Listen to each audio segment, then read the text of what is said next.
Hey guys, what's up? Welcome to my Royal Book Club.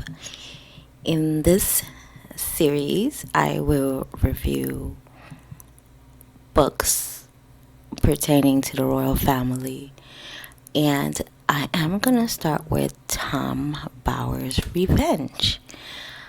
And the timing is perfect because Harry's book is coming out in nearly 2 days, so we're definitely going to be getting to this. So I thought that I'll make this cute little playlist and we're going to read and react.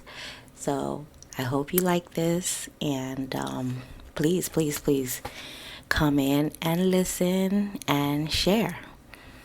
So again, this is my Royal Book Club, and we're going to be starting with Tom Bower's Revenge. I am going to do this chapter by chapter, maybe 2 chapters depending on how short it is. I know how tedious it can be or boring it can be reading 3-4 chapters at a time. So I'm going to really try to keep this in bite-sized tidbits. So, let's begin. This is the preface to Tom Bower's Revenge. She had arrived. She was in the spotlight. The excited crowd cheered, and some screamed. Dozens of lenses zoomed in, and shutters clicked. Dignitaries bowed, and some fawned. Helicopters buzzed above. Bodyguards hovered. Police were everywhere. Unexpectedly, Meghan mania exploded. Finally, Meghan Markle was idolized. Her lifelong ambition was being fulfilled. On a frosty morning on the 1st of December 2017, the television star glowed, just as her new fiancé promised. She had inherited the iconic mantle of his mother, Princess Diana. From the moment she stepped out of the gleaming black Range Rover at 11:05 a.m., the British showed their love for the 36-year-old American actress. I like to add American D-list actress. Let's not make her sound important, please. She wasn't that important. Nottingham is a city 130 miles north of London, famous for its associations with the Robin Hood legend. It was an unusual choice of location to introduce let me keep it together, to introduce Meghan Markle as the royal family's latest member.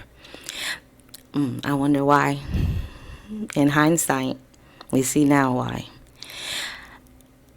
The East Midlands city could not rival California's sun-kissed beaches, but that was a temporary irrelevance for the citizen from Los Angeles during her slow 400-yard walk through the lace market out of stocks. That news pleased Jessica Moroney, Meghan's Canadian stylist and friend, and a creative director of a London designer, said Meghan's personal style has an effortless ease that personifies her character.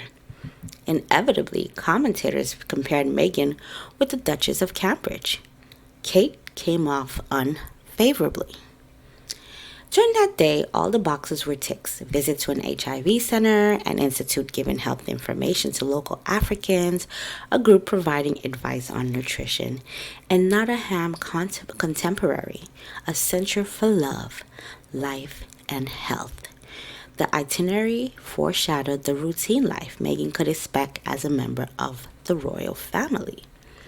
AIDS sufferers, Meghan was reminded, were a particular target of Diana's charity work. Following in Diana's footsteps was particularly important for both Harry and Meghan. After nightfall, the couple were back in Kensington Palace, sleeping in Harry's home, which was appropriately called Nottingham Cottage. Meghan voiced no regret or foreboding about her new life. On the contrary, she was thrilled. For years, her destiny had been to be distant from the crowd. Repeatedly frustrated after leaving college, she was never deterred by failure. Now her tenacity had been rewarded.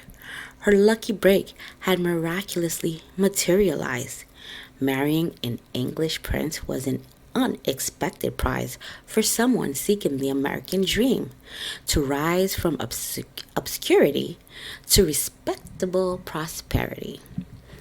An essential ingredient of her trajectory had been that her story should be told on her terms. Controlling the narrative was essential to her success. As Oscar Wilde wrote, "The truth is rarely pure and never simple." The royal family would soon discover that Meghan Markle's expectations and ambitions might be rather different from what they and the enthusiastic British public were anticipating.